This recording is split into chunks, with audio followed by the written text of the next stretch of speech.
अशोक कुमार जी कोठारी। माननीय सभापति महोदय एवं सदन के सभी माननीय सदन को नमन करते हुए राजस्थान की वीर मरुधरा को नमन करते हैं, जहां देश के महानायक वीर महाराणा प्रताप एवं सम्राट पृथ्वीराज चौहान जैसे वीर शासक हुए, जिन्होंने सत्य न्याय धर्म की स्थापना की, तो दूसरी ओर रानी पद्मिनी, हाड़ा रानी, मां पन्ना धाय एवं मीराबाई हुए, जिन्होंने देश का गौरव बढ़ाया, देश की आन बान शान के लिए अपने प्राण हंसते हंसते दे दिए। उन सभी को सत सत नमन। हमारे देश के यशस्वी प्रधानमंत्री जी के नेतृत्व में प्रदेश की सरकार का एक वर्ष बहुत अच्छा रहा। बजट जुलाई में आया और 7 माह के अल्प समय में ही कई बड़ी उपलब्धियां रही।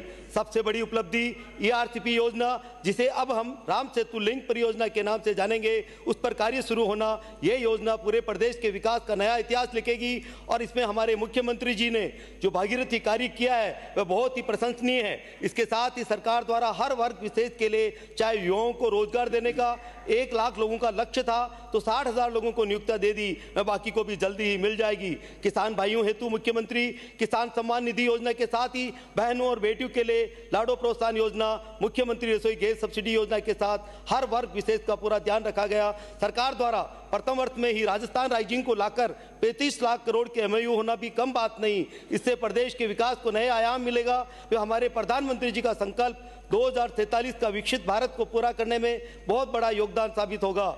हमारे विधानसभा क्षेत्र भीलवाड़ा को भी बीते 1 वर्ष में बहुत कुछ प्रदान किया गया है। टेक्सटाइल पार्क के लिए भूमि आवंटित करना, नगर निगम की स्वीकृति प्रदान करना बहुत बड़ा कार्य हुआ। नगर निगम बनने से भीलवाड़ा के विकास को गति मिलेगी। साथ ही हमें अमृत 2 योजना दी, जो काफी समय की प्रतीक्षा के बाद मिली, जिसमें शहर की सभी निजी कॉलोनियों को शुद्ध चंबल का पेयजल मिलना भी भीलवाड़ा के लिए वरदान साबित होगा। माही डैम जल योजना, भीलवाड़ा जयपुर ग्रीन कॉरिडोर की घोषणा एवं 33-132 के ग्रिड भी कई वर्षों की प्रतीक्षा के बाद मिले। फ्लाइंग स्कूल की स्थापना के साथ ही कई योजना जैसे मानसरोवर झील, गांधी सागर तालाब, आधुनिक roadways depot, Purka hospital, RKRC convention hall निर्माण व आधुनिक कचरा संग्रहण यूनिट जैसी कई सौगातें दी। इसके लिए हम हमारे यशस्वी मुख्यमंत्री जी पूरे मंत्रिमंडल का हृदय से आभार व्यक्त करते हैं।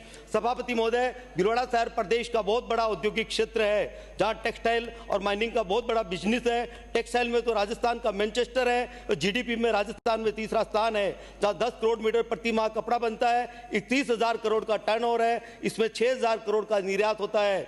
भीलवाड़ा की भूमि बहुत ही क्रिएटिव और एनर्जेटिक है, जहां के उद्यमी बहुत पुरुषार्थी है। भीलवाड़ा अपने आसपास के शहरों अजमेर, कोटा, उदयपुर से भी ज्यादा योग्यता रखता है, पर भीलवाड़ा के विकास के लिए अभी तक कोई बड़े कार्य नहीं हुए। इस हेतु हम माननीय मुख्यमंत्री जी से निवेदन करते हैं कि भीलवाड़ा को डेवलपमेंट के लिए बड़ी वित्तीय सहायता प्रदान करें।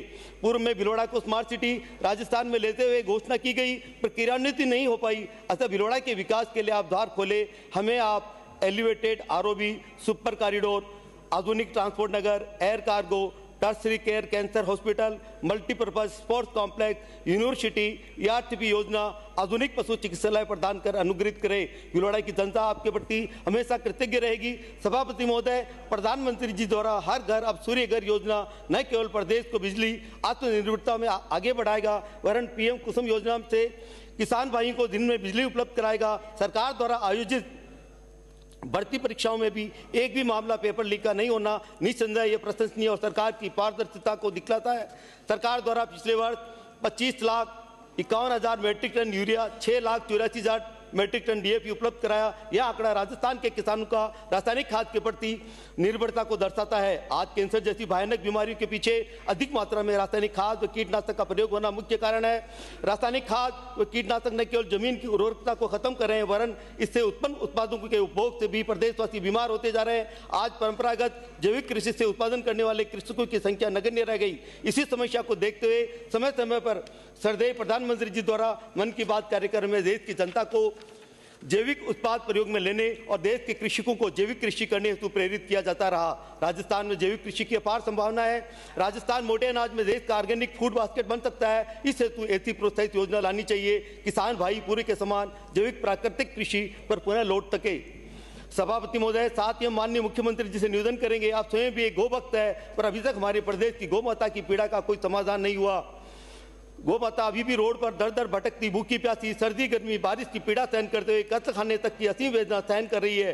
गौ माता हमारे देश की संस्कृति का नहीं, धरती माता का आधार स्तंभ है, जो ऋषियों का रिसर्च है, जिसमें 33 करोड़ देवी देवता निवास करते हैं, जिसके गोबर और गौमूत्र तक उपयोगी है, उसकी आज ये दुर्दशा बहुत पीड़ा देती है। जब तक गौ माता सुखी नहीं, तब तक मानव जाति सुखी नहीं हो सकती। चाहे हम संसाधन कितने ही बढ़ा ले, वह विकास के नाम पर बहुत कुछ कर ले, ये गौ माता की पीड़ा हमारी नहीं, पर पूरे प्रदेशवासियों की पीड़ा है।